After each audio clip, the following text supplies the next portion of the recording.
Hello, my name's Martin, and I accidentally started a charity. The charity in question is called Empire Fighting Chance, and we use non-contact boxing with psychology and therapy. I started running the Empire Amateur Boxing Club probably around 1999, 2000, and I always used to have to coach on a Friday night because I could never get anybody else to cover it. So it was one Friday in 2006, I left work, I waited in the gym, and waited for the amateurs to start.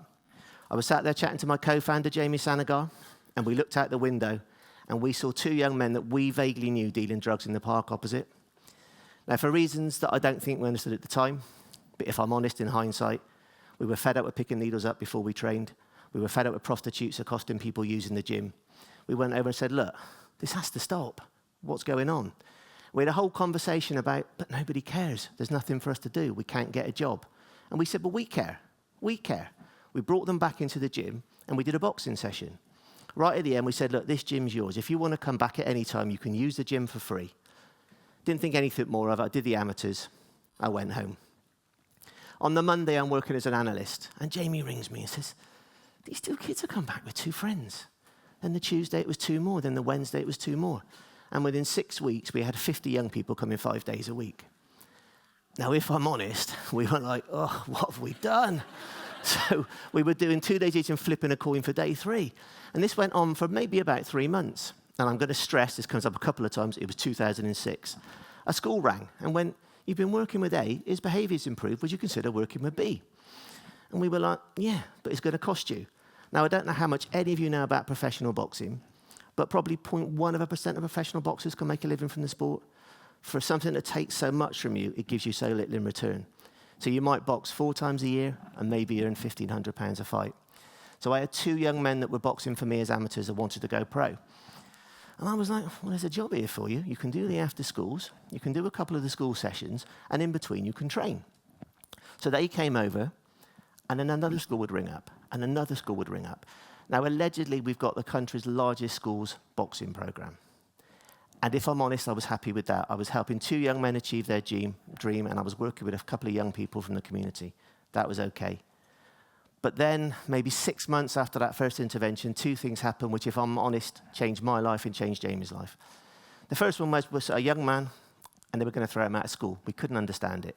He was polite. He would hang around at the end to tidy the circuits up. And we sat him down and said, what's going on? And he went, I don't get maths. So rather than hold my hand up and be looking idiot in class, I kick off, I shout, I swear, I get thrown out. And even we knew that being thrown out of school at that point wasn't good news. So we thought, well, okay, we did some basic numeracy. If you've boxed 3 rounds and each round was 2 minutes, how many minutes have you boxed to keep him in school? And we always say this happened within 2 weeks. We had somebody else sent to us who had obvious mental health problems. And I remember I rang the school and I said, look, he's not naughty, he's just not well. And we had a conversation about, in 2006, don't know what to do with him, we want him off site, we're going to send him to you. And then I did something which, in hindsight, was breathtakingly naive. I rang the Child and Adolescent Mental Health Service. And I went, look, I got this young man, can you help him? Is he at crisis point? I said, no. Has he tried to kill himself? I said, no. He went, oh, can't see him at all. But if we could, it would be boom, boom, boom. I think at the time it was 12 months. Now they're talking about it being even longer. And we were so shocked that you could be at crisis point and not access any kind of help at all, that we created Empire Fighting Chance. Now, 19 years later, our programs work directly with, give or take, about 3,000 young people a year. Those are young people referred to us. They may be struggling with their mental health. They may not be in school, or they may be struggling in school. They may be involved in the gangs in the criminal justice system. They may not be working. And yet, we get them jobs. We improve their mental health. We keep them in school. We help them exit gangs. We work with young people that have grown up in crack dens. We work with young people that have been told they're too crazy, that are told they're no good. Can you imagine? We've built a system where those institutions that are supposed to lift our children up and make them feel they can touch the sky are actually nailing their feet to the floor. That shouldn't be something any of us find acceptable. Our work creates structure. It creates ambition. It helps them see a future. Because we think if they can see it, just maybe they can be it. The work in Bristol became so successful that I started getting pressure to grow. I had a phone call from somebody in Newcastle, do you want to come and work in Newcastle? And I'm like, well, no, you're 6 hours away. I don't know anything about it. And then we had one in the southeast. Do you want to come and work in Kent? Well, no, you're 4 hours away. I don't know anything about it. And I keep getting asked, why did you say no? Because there's this concept that if we've got something, we need to make it bigger. We need to employ more staff. We need to make more money. We need to have more centres. But for me, if you're a charity, what we should be judged on is our impact. Does our work make a difference? If the next person that walks to the door of Empire Fighting Chance does not get the best opportunities, then we are failing. It's as simple as that. Then one day, a funder rang me up and said, look, we've got this invite-only fund. I'd like you to apply. And he said, okay. He said, what would you do with it? I said, I'm not sure. Can you give me some time? I rang him back and I said, look, do you know what I'd like to do? I'd like to train other organisations. And he went, okay, put an app in. I put the app in. We got the money. Why did I care? Because I believe community has the answer. Young people trust those they know. They trust those that grew up where they grew up. They trust those that walk the streets they walk. I've got a friend who lives in Medellin in Colombia, and he actually spent some time working with Nelson Mandela in South Africa and went back post-Escobar to make the city safer. And he has this expression, and I wish to God I could do it in Spanish. He says, Martin, we have to create proximity. We have to create proximity. He's right. We would call it the hyperlocal approach. But what we need to do is invest in community organisations. So that's what we do. We've now got 130 partners across the UK that use our programmes, from the northeast in Newcastle down to the southwest in Newquay, using our programmes. Those partners and us, between us, in the last 3 years, have worked with over 20,000 young people. That's 20,000 young people being supported by our programmes. They've grown. They've employed local staff. But much, much more importantly, they're transforming and saving local lives. We've got partners in South London that deliver our box therapy programs to those involved in urban violence.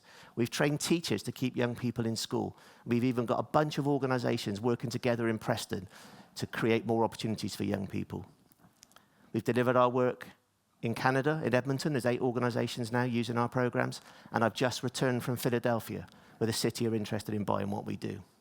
I've even spoken at The Hague to world leaders about how we must invest in communities and make places better and safer. All this from 2 men that just wanted to help 2 kids outside the gym.